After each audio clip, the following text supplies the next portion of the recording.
lệ chỉ lệ ru trôi ana mai ni rai ni sa ta re tình sa ni cho chư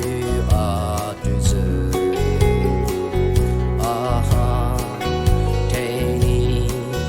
bồ tát chư bạch re để bây giờ kể chư cái ý chê môi anh nên su đại vai cứ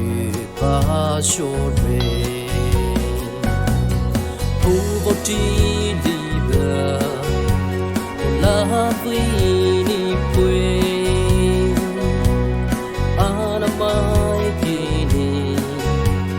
ta chư kỳ bài về ta đủ số bài môi cho hi ana it's lưng hai ca số về và ni du giờ chữ viết re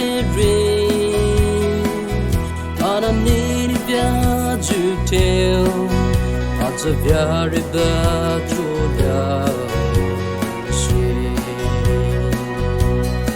ta là re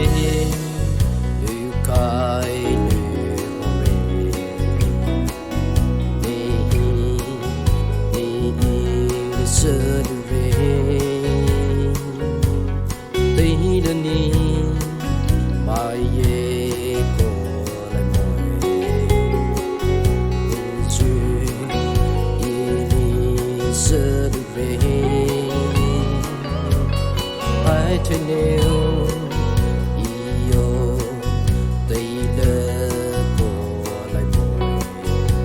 su là duyên và hai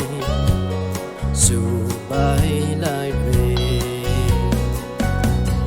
hu vô tri đi bờ la vi ni quê anh mai kỳ ni ta chư kỳ bài về ta đủ số bài môi cho hi ana it's lưng hai ca số re và ni du giờ chữ viết re anh nên viết chữ theo anh sẽ viết ra chỗ nào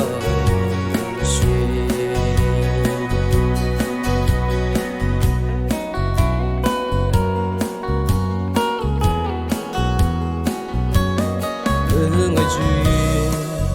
mi màu lòng đời tây cơ mi ngầu như hồ bạch re đại khơi dư màu ngầu đời màu tây cơ mi khô bạch môi su đi xuyên ta là chivani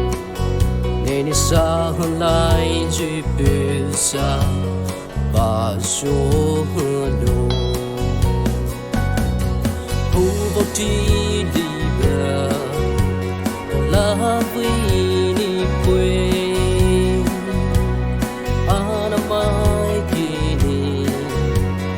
ta chư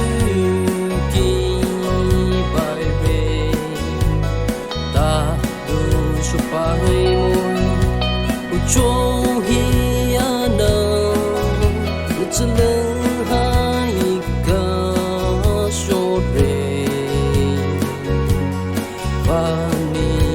du giờ chữ viết re anh nên viết chữ theo anh sẽ viết ra chỗ